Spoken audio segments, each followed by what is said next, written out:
carne suína é a mais industrializada, comercializada e consumida no mundo. Nas últimas décadas, esse tipo de carne se consolidou como fonte de proteína animal de grande importância para a alimentação humana. No Brasil, o consumo per capita de carne de porco é de mais de 11 quilos ao ano, um índice menor que o de países mais desenvolvidos. Nesta videoaula de formação para o trabalho, nós vamos mostrar os passos necessários para iniciar a produção de suinocultura. Mas antes, vamos saber mais sobre como a carne suína é apreciada nos mais diferentes contextos. O Brasil ocupa o 4º lugar no ranking mundial de produção de carne suína e vem se destacando nos últimos anos como um dos principais exportadores. Assim como a carne de boi, a carne de porco apresenta diferentes cortes. Depende da região do corpo do animal. Neste supermercado, a costelinha é bem procurada pelos consumidores. O pernil é muito usado para fazer assado de forno, para festas, pedaço inteiro grande. O carré é usado muito em assado, frituras, para fazer na grelha, na chapa, muito bom para churrasco. Costelinha também, muito bom para assar no forno e também para churrasco. Além da variedade nas formas de preparo, a carne de porco é fonte de proteína, vitamina B1 e selênio, um poderoso antioxidante, dentre outros benefícios à saúde. Segundo especialistas, ao contrário do que muita gente pode pensar, a carne de porco é considerada uma carne branca, mais saudável e menos gordurosa do que a carne de frango. Perde apenas para a carne do peixe, considerada ideal numa dieta. O frango ele tem um teor de colesterol mais alto do que a carne de porco. E a gordura da carne de porco também é menor. Então, dependendo da forma como se faz, né, a carne de porco ela tem uma propriedade porque a proteína dela é de boa qualidade, é mais rapidamente absorvida e sem falar que os frangos, né, a produção de frango pode conter antibióticos, né, que eles tomam muito contra a gripe aviária, né? Então o porco ele é bem mais saudável. As receitas com a carne de porco também podem ser bem práticas. A costeleta de porco à milanesa é uma alternativa. Leva ingredientes simples: costelas de porco, sal, pimenta do reino, gengibre em pó, farinha de rosca e de trigo, ovo, limão e salsinha para decorar. A carne de porco é muito bacana. Nos Estados Unidos é considerada carne branca, porque ela não tem uma gordura mesmo dentro dela, né? O prato fica pronto em poucos minutos. Não tem segredo. Simples, prático e saboroso. Como começar a pensar na criação de suínos, a suinocultura? O sistema de produção é um dos fatores importantes a se considerar.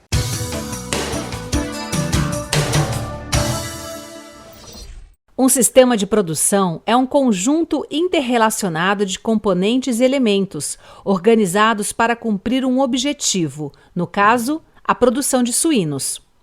Fazem parte do sistema 6 componentes básicos: produtor, animais, manejo, instalações e equipamentos, sanidade. Sistema extensivo. É identificado pela permanente manutenção dos animais no campo em todo o período do processo produtivo, isto é, cobertura, gestação, lactação, crescimento e terminação. Sistema semi-confinado tradicional, misto. Neste sistema, os animais são criados em separado, por categorias e por idade, com instalações para cada categoria e com acesso a piquetes. Sistema intensivo, confinamento. É o sistema em que todas as fases da produção são realizadas em galpões especializados, isto é, em regime de confinamento total. As modernas técnicas de manejo e nutrição são utilizadas. Sistema de criação ao ar livre, SISCAL. É caracterizado por manter os animais nas fases de reprodução, maternidade e creche em piquetes, utilizando um número reduzido de edificações. Nas fases de crescimento e terminação, os animais são confinados, têm como base a rotação da área ocupada pelos mesmos. Outro fator importante para o criador iniciante é a raça do suíno. Existem as mais precoces e outras mais desenvolvidas. Veja como ficar atento às diferenças entre as raças.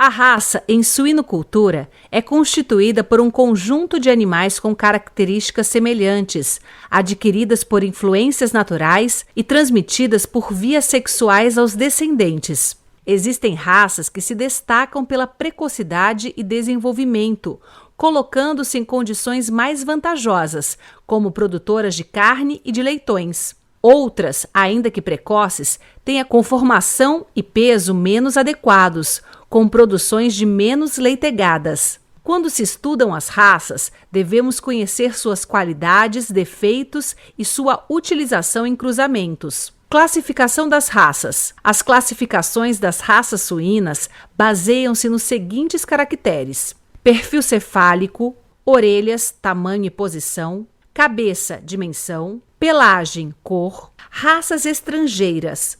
São resultantes de uma seleção de muitos anos, feita em países de adiantada tecnologia. Em consequência, os índices de produtividade, expressos na prolificidade, precocidade e qualidade de carcaça, atingiram valores muito elevados. As raças estrangeiras mais conhecidas são Duroc, Landrace, Large White, Hampshire, Wessex, Berkshire e Pietran. No seu fascículo, não deixe de conferir o detalhamento das características de cada raça. No próximo bloco, a gente conversa sobre a alimentação dos suínos. A gente volta já já.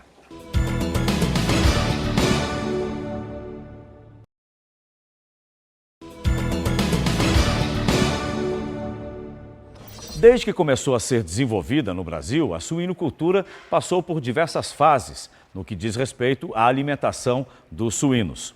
Eu estou aqui com o André Santiago, que é veterinário, especialista em suinocultura, e ele vai dizer para a gente como está esse quadro hoje da alimentação, da dieta dos suínos.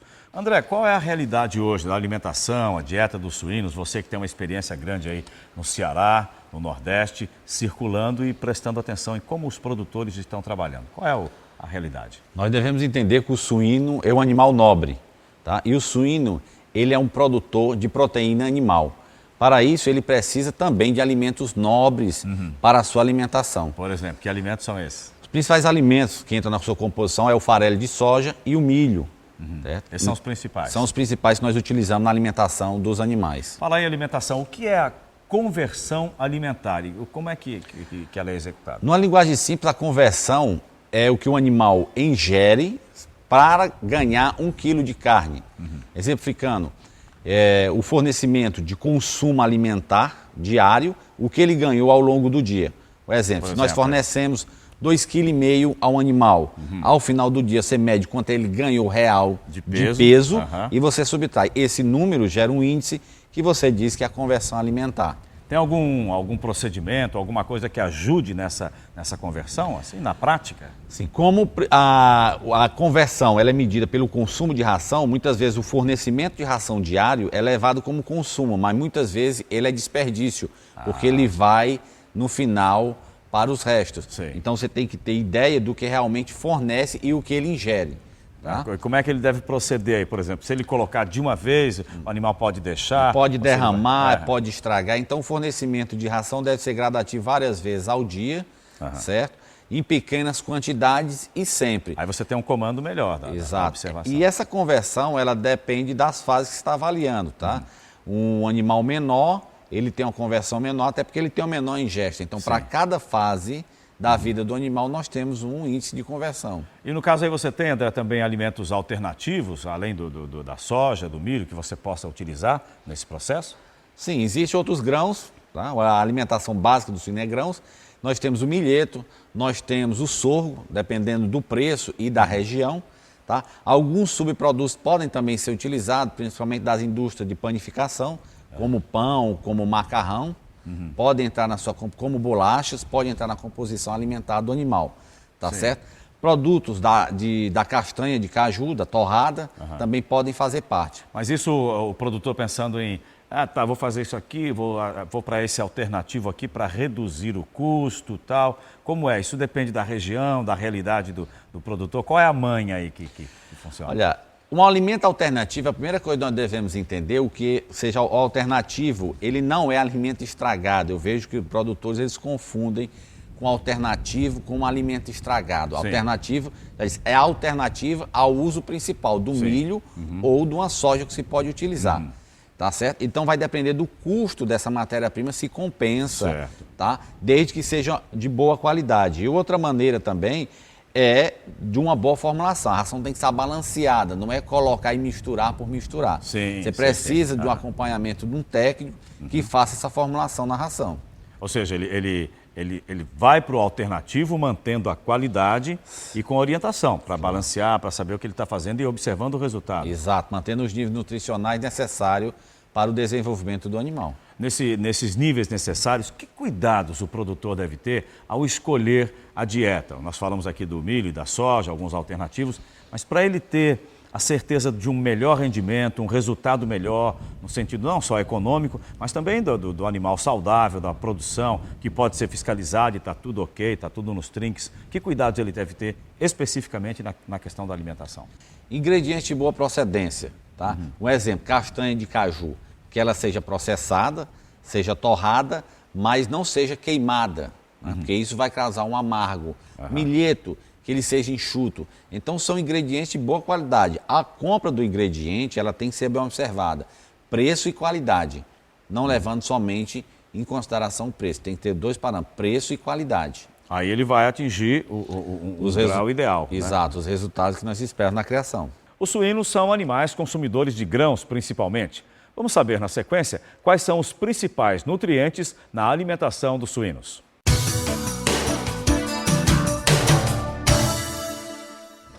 A alimentação é o fator que mais gera custos na produção de suinocultura. Por isso, o produtor deve tentar reduzir os seus custos. Uma forma de fazer isso é usando rações balanceadas que atendam à exigência nutricional dos suínos. Os suínos superam todos os outros animais no quesito da economia de transformação dos alimentos em carne. Também possuem a vantagem de consumirem alimentos que em outros casos seriam desperdiçados. No seu fascículo, não deixe de conferir alguns aspectos importantes da nutrição dos suínos. Nós voltamos a conversar com o veterinário André para ter mais informações, mais orientações nutricionais no manejo dos suínos. André, no caso das porcas, como alimentar as porcas na maternidade? A matriz suína deve ser conduzida para o setor de maternidade 5 a 7 dias antes da data prevista ao parto, para que ela reduza o estresse e se adapte ao local onde vai parir. Isso também é um fator importante para a alimentação da porca, porque ela não deve parir com o estômago totalmente cheio, repleto. Isso vai dificultar o parto. Então, você quer que você faz? Gradativamente essa ração é regulada e no dia anterior ao parto tem-se uma redução da ração. E no dia do parto não se fornece ração, no máximo 500 gramas de ingestão do animal por dia, para que ela não tenha problemas ao parto. No dia do parto não é fornecida nenhuma ração, certo? Posteriormente, após o parto, nós aconselhamos o aumento gradativo de ração. 2 quilos para cada fêmea durante os 3 primeiros dias. A partir desses 3 primeiros dias, nós aconselhamos o aumento gradativo de 1 quilo por dia. Até chegar o quê? Até por volta do quando a fêmea atingir os 7 dias de parto, ela deve comer 2 quilos por fêmea, mais 500 gramas por leitão amamentado. Então a quantidade de fornecimento de ração para a matriz vai estar de acordo com o número de leitões que ela tem. Se fossem, digamos, 10, você vai para 5 quilos a mais, fora os... Fora os 2, seriam 7 quilos. Fornece de uma vez? Não. Esse fornecimento a gente distribui em vários pratos por dia. 4 vezes. Pode ser pela manhã, 6 horas, 10 horas, aí você distribui procurando sempre no horário mais fresco. Mas que ela possa consumir essa quantidade de ração, porque o objetivo é a produção de leite para sustentar os leitões. Tá, nós falamos aqui da mãe, agora vamos falar dos filhinhos. Logo após o parto, enfim, quais são os cuidados especiais que se deve ter com os leitões, para que eles tenham um bom nascimento, um bom desenvolvimento nos primeiros dias, não só na questão da alimentação, nos tratos todos, o que fazer com eles? O mais importante ao nascimento do leitão é que ele venha ingerir o colostro. O colostro é o primeiro leite materno que a fêmea libera nas horas partos. O bom da ingestão do colostro é nas primeiras 24 horas, tá? Porque à medida que passa as horas, ele vai perdendo a qualidade. Então, o ideal é que o leitão se amamente bem nas primeiras 24 horas. Esse colostro, além do alimento fornecer a sobrevida do animal nas primeiras horas, ele fornece a imunidade passiva. O que o mecanismo de defesa que a fêmea possui passa para a sua cria. Então, ele tem o mecanismo de defesa por ingestão do colostro. Então, o produtor, o criador, tem que se preocupar bem na ingestão do leite colostro nos primeiros dias de vida do leitão. André, e quais são os demais procedimentos especiais nessa fase aí do pós-parto com os leitões? Várias coisas, eu imagino, devem ser executadas para que eles estejam bem saudáveis. Os procedimentos do leitão pós-nascimento, após a ingestão do colostro, deve ser enxugar esse animal, removendo os restos placentários de toda a via respiratória, massageando a região abdominal do leitão e amarrando, cortando o umbigo e depois usando um desinfetante. Então, esses procedimentos são os cuidados iniciais que o colaborador, funcionário, seja quem for para cuidar do animal, deve ser realizado. Após 24 horas do nascimento, ele deve fazer o seguinte procedimento: cortar o dente do leitão. Cortar ou... Você pode cortar ou desbastar. Desbastar. Usar um motor que ele promove o desgaste, mas se pode também realizar o corte. Sim. Tendo cuidado, o alicate bem amolado, sendo desinfetado. Posteriormente ao corte, o leitão deve receber um corte na cauda também, com tesoura, ou pode-se usar um cauterizador, tá certo? Que corte a cauda, e ele deve receber uma dose de ferro para aplicação para a sobrevida, porque um leitão ele nasce com deficiência de ferro. Então a dose suplementar é necessária até o momento que ele vai ingerir a ração, e nessa ração contém os nutrientes necessários para a sobrevida. Outra coisa, André, as fêmeas normalmente vão se transformar em matrizes, né, para procriar e tal. No caso dos machos, os leitões, há uma questão aí da castração para o desenvolvimento deles? E quando é que ela deve ser feita? A castração dos leitões machos, nós recomendamos em torno de 7 a 10 dias de idade. Então, eles devem ser castrados, retirando-se o testículo dos animais. Entre 7 e 10 dias é o que nós recomendamos, de usual a se fazer. No caso de machos e fêmeas, há alguma diferença no processo de alimentação para a reprodução ou é a mesma? Se nós falarmos exclusivamente dos leitões aqui, não, até a idade de creche não tem diferença nenhuma. Animais que são destinados para a reprodução, aí eles recebem determinados critérios de alimentação. Eles são alojados em grupos diferenciados e o arraçoamento e o tipo de ração, aí sim é diferente. Mas no nosso caso, que é uma granja específica comercial, não há diferença no caso das leitegadas. Quais são os aconselhamentos, diante da sua experiência, que se deve passar para o produtor que está pensando em ser realmente um produtor na área de suinocultura? Primeiramente, ele deve estudar o mercado que ele vai fornecer, vendo se tem demanda, necessidade desse fornecimento do produto. É a primeira coisa que eu digo. Tendo o mercado de fornecimento, ele deve ir atrás de saber a fonte fornecedora dos grãos. Que são produtos nobres, né? E se é próximo, se é distante, vai ficar mais caro. Exatamente. Saber quanto vai onerar e quanto vai custar esses ingredientes para a formulação. E faz essa avaliação aí para... Exatamente, para saber o custo. Depois disso, ele deve ir atrás de uma fonte fornecedora de matriz de boa procedência. Que ele vai gerar bons leitões em número e qualidade. Ou seja, ele tem mais confiança, mais segurança no resultado. Pronto. Eu diria inicialmente que ele deve fazer esses 3 procedimentos para pensar em iniciar um criatório. No seu fascículo você encontra uma tabela detalhada sobre a formulação das rações para as diferentes fases da vida dos suínos. E daqui a pouco, no próximo bloco, nós voltamos para falar sobre o manejo reprodutivo dos suínos. Já já.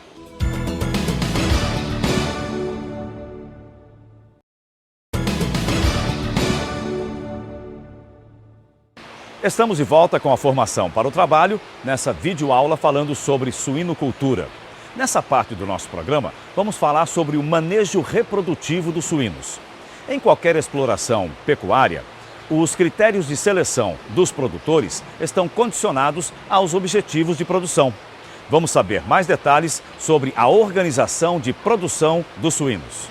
Mais importante que as raças são os reprodutores que serão utilizados para a produção dos animais de abate. O produtor somente conseguirá melhorar o nível do seu rebanho se escolher para reprodutores animais de qualidade superior. As fêmeas devem ser cruzadas ou híbridas, ou F1, filhas de machos Large White ou Duroc, com fêmeas Landrace, ou de macho Landrace com fêmeas Large White. Para acasalar com as fêmeas cruzadas, deve-se usar preferencialmente o macho da raça que não entrou na produção das fêmeas, Tricross, ou como alternativa, o macho de uma das raças da fêmea, retrocruzamento. Veja no quadro a formação do Tricross. Agora veja neste quadro como se dá o retrocruzamento. O produtor deve produzir animais para o abate utilizando mais de uma raça para beneficiar-se do vigor híbrido.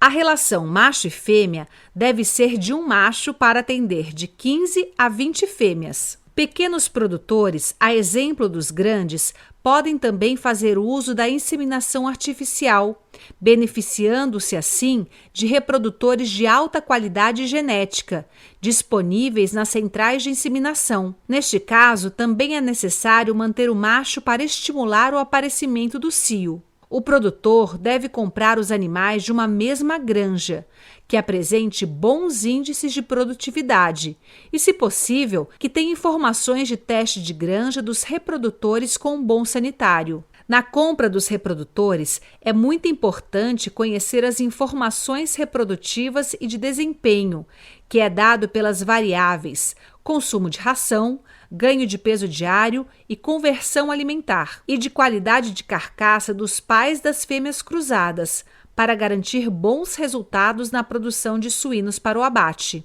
O produtor deve selecionar fêmeas produzidas na própria granja para reposição, devendo, neste caso, buscar assessoramento técnico para orientar os cruzamentos e evitar problemas de consanguinidade. Além dos reprodutores recomendados, o mercado dispõe de híbridos, principalmente machos, cabendo ao produtor decidir pela compra dos mesmos, em função dos dados de produtividade e da qualidade dos animais oferecidos.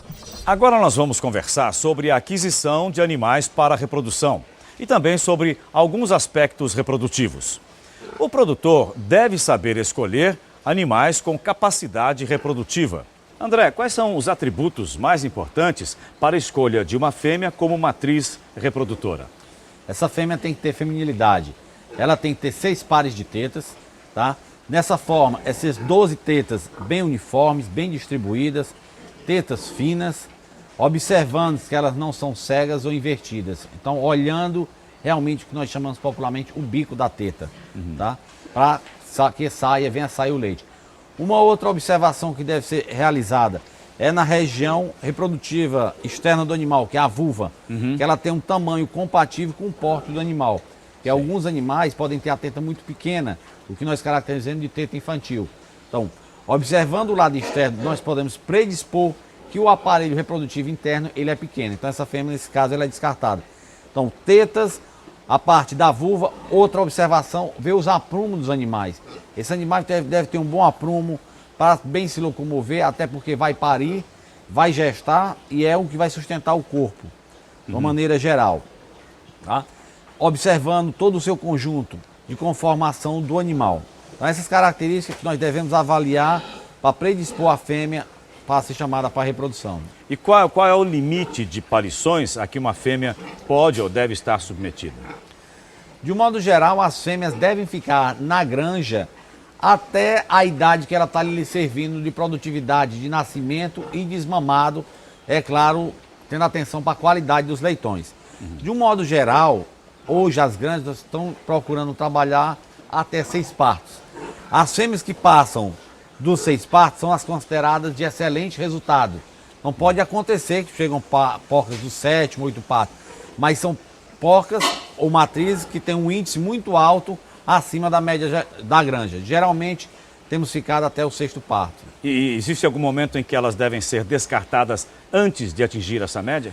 Sim, as matrizes que começam com baixo desempenho de nascido vivo ou desmamado abaixo de uma média considerada ótima pela granja, ela tem que ser descartada também por produtividade ou problema ligado ao aprumo, ou problema ligado à teta, baixa produção de leite, certo? Alta mortalidade da leitegada em virtude da baixa produção, ou algum problema de saúde que comprometa a matriz. Nesse caso, ela é descartada na idade inferior ao 6º parto.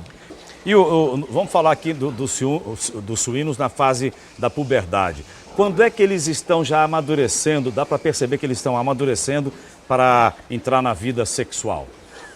A fêmea, ela atinge a puberdade antes que o macho. Ah, é? Isso é interessante, né? Aham. A fêmea, ela começa a apresentar o cio em torno dos 5 meses de idade. Mas 5 meses. Mas não é recomendado você realizar acoplo, ou seja, monta ou inseminação com essa fêmea. Sei. O macho, ele já é mais tardio. Ele está por volta ali dos 6 meses. Certo? Agora a fêmea, nós só devemos entrar num plantel reprodutivo, essa fêmea, a partir dos 7 meses de idade é que ela deve entrar para o grau de cobertura. Por seja quê? monta...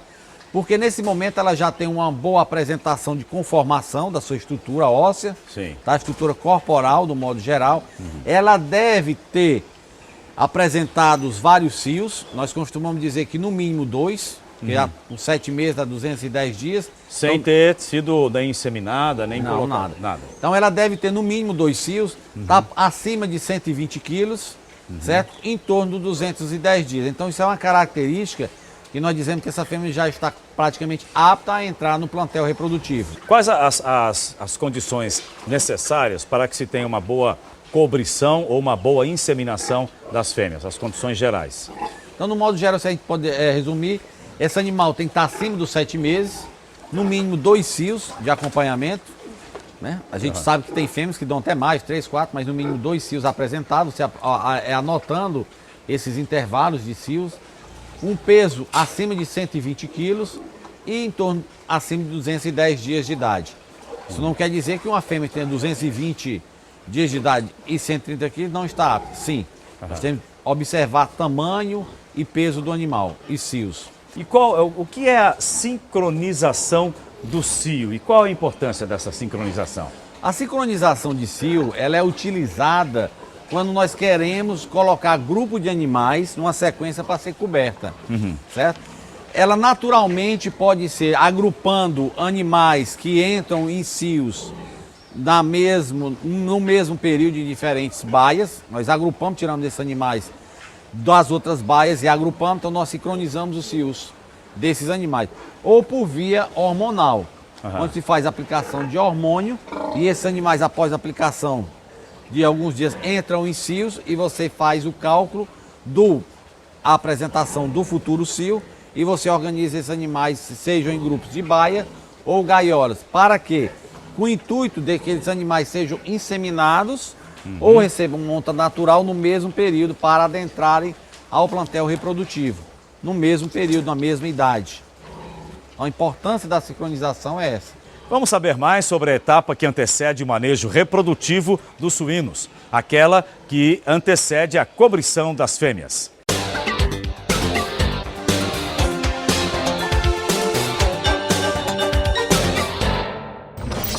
Tipos de cobrição. Livre. As fêmeas ficam juntas com os machos durante todo o tempo. É o método mais usado nas criações extensivas. Mista. O reprodutor recebe a fêmea num piquete individual, onde permanece até findar o período do cio. Dirigida.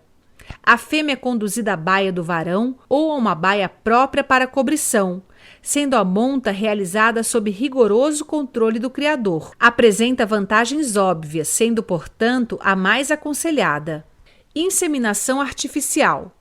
A inseminação artificial nos suínos avançou consideravelmente, não existindo limitações à sua utilização. Uma vantagem da inseminação artificial é que o deslocamento da porca para a baia do varão torna-se desnecessário, resultando em simplificação de manejo e redução do estresse. Agora nós vamos falar sobre o manejo das matrizes durante o cio. Como deve ser a cobertura das fêmeas, André? Essa cobertura pode ser de duas formas. Pequenos criadores realizam a monta natural, tá? E criadores maiores fazem uso da inseminação artificial. A monta natural, nós recomendamos um reprodutor para 20 fêmeas. A inseminação ela vai de um reprodutor, tá, para 100 a 150 fêmeas. Olha, a diferença é imensa, é enorme, grande. Com certeza.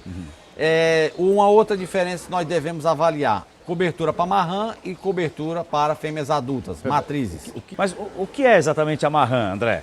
A marrom é a leitoa virgem, né? Ela nunca foi copulada. É a primeira vez? Primeira vez dela a ser coberta. Então tem diferenças aí do comportamento com a marrã e com a matriz já adulta. Obviamente. Vamos lá. A marrã é o seguinte: assim que observado o animal em cio, passados 7 meses de idade, estando com peso ideal, já está transcorrido 2 a 3 cios, ela pode ser inseminada ou receber a monta natural. Então, observado o cio, ela recebe a monta, esse animal. Em termos de duração, a duração do cio da marrã é menor do que a matriz.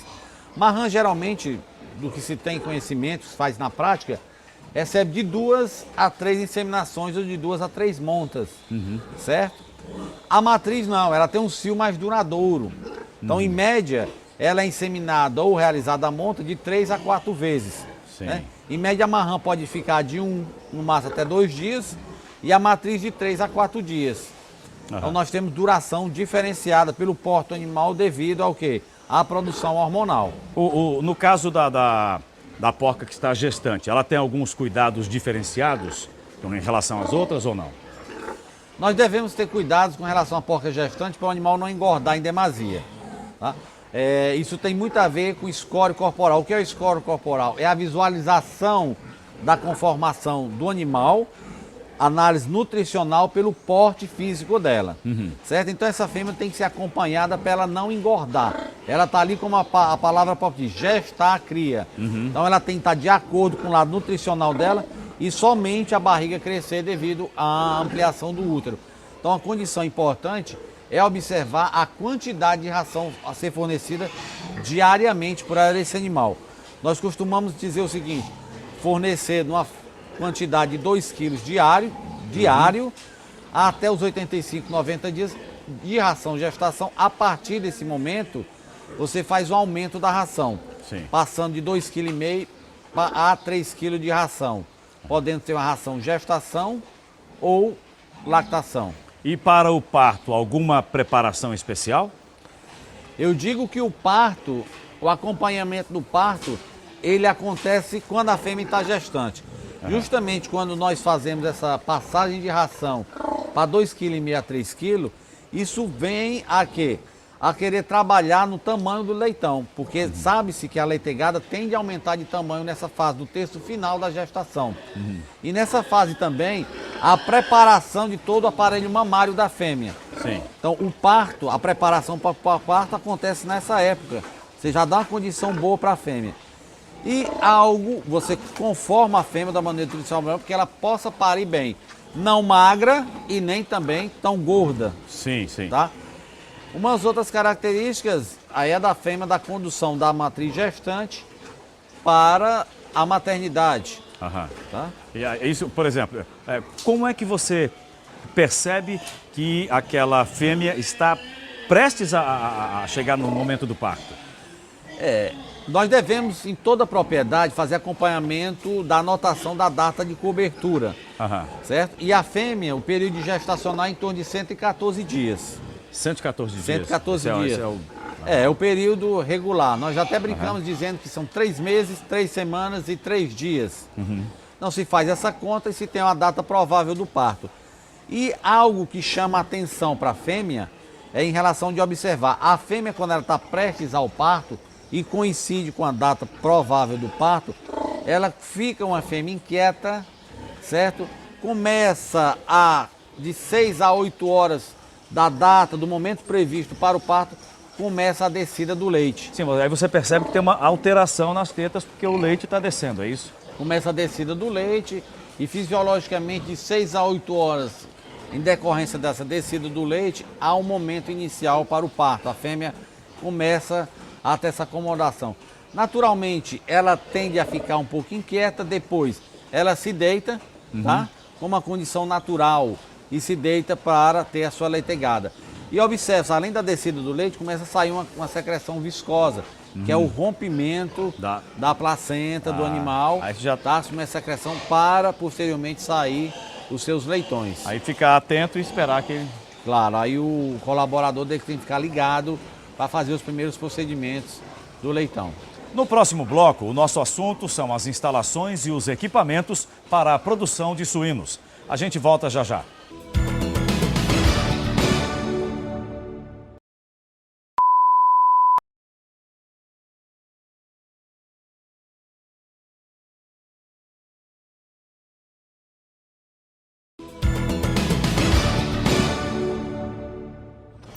Estamos de volta com a formação para o trabalho, hoje falando sobre a suinocultura.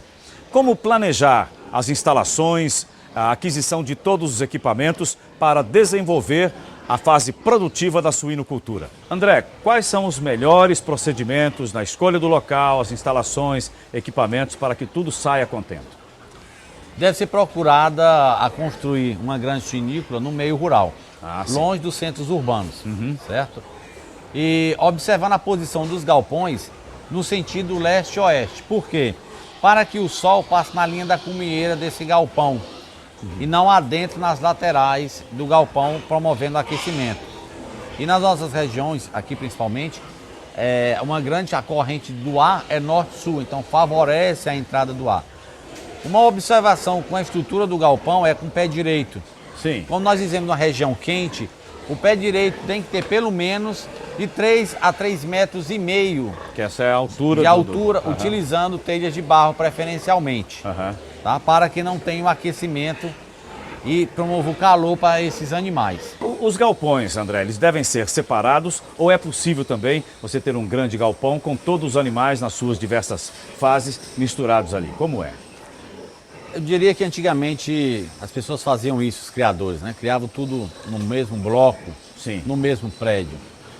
Sanitariamente hoje isso não é adequado. Sim. O ideal é que nós tenhamos galpões separados para cada fase. Sim. Um galpão definido para gestação, um galpão definido para maternidade, uma creche e um galpão de engorda, que é a terminação. Ou seja, esse é o ideal. É o ideal.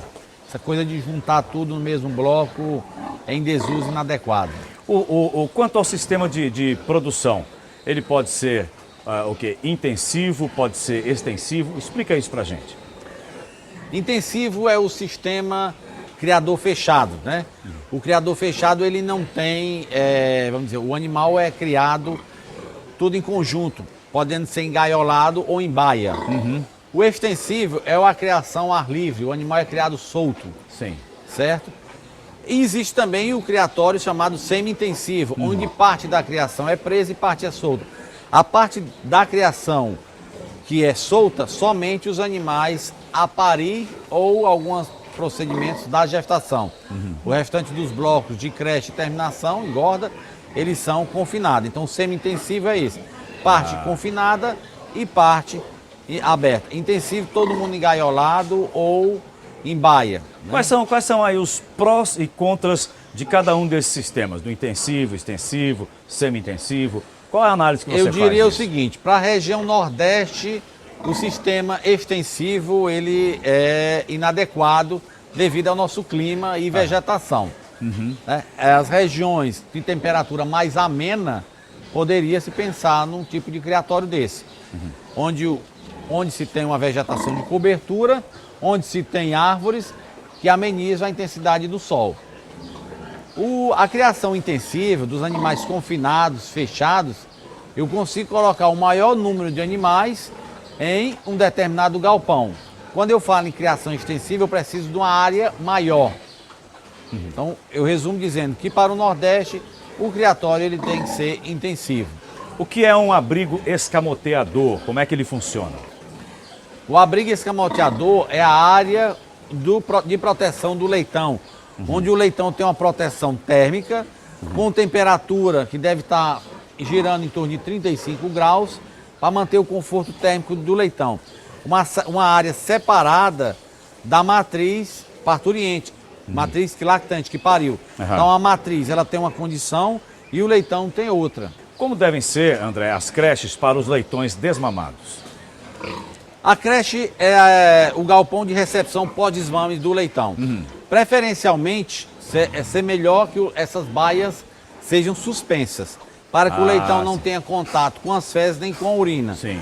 Mas pode-se ter creches em piso batido, mas para isso é ideal que se faça uso de maravalha para a proteção do leitão não ter contato direto com o piso. E no caso, a área de crescimento e terminação, como deve ser?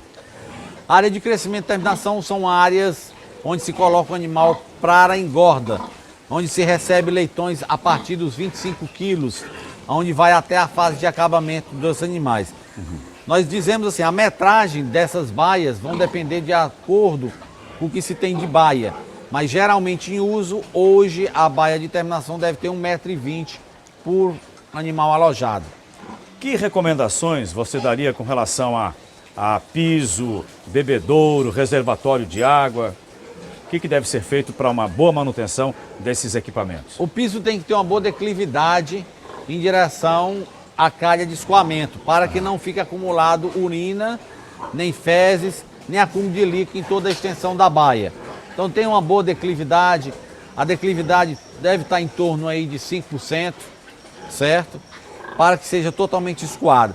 Número de bebedouro, nós costumamos dizer que tem que ser um bebedouro para cada 10 animais, certo? Para que ele tenha um bom consumo alimentar de água. Lembrando que água também é alimento. Na sequência, conheça mais sobre os equipamentos usados no manejo com os suínos.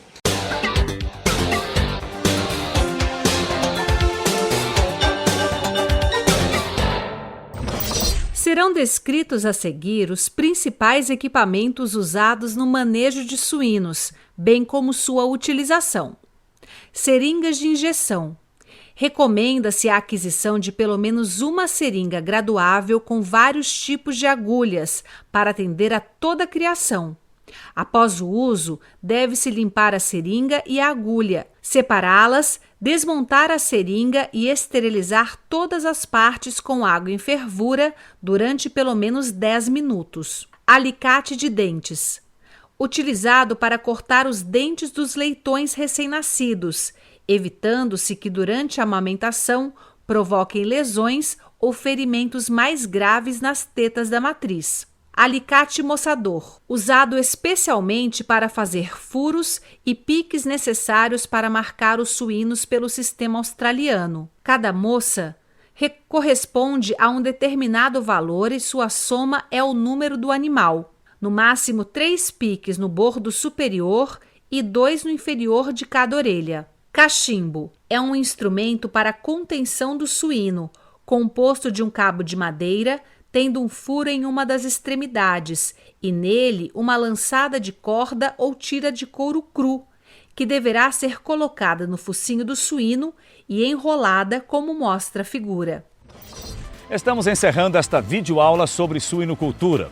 Neste programa, você conheceu melhor as espécies de suínos e também aprendeu a como manejá-los durante as diversas fases da vida. Queremos agradecer a você que nos acompanhou durante toda esta série da Formação para o Trabalho 2. Agora você pode acessar os 15 fascículos do curso no site da Fundação Demócrito Rocha, onde você também acompanha as videoaulas que são exibidas pela TV O Povo. Até a próxima!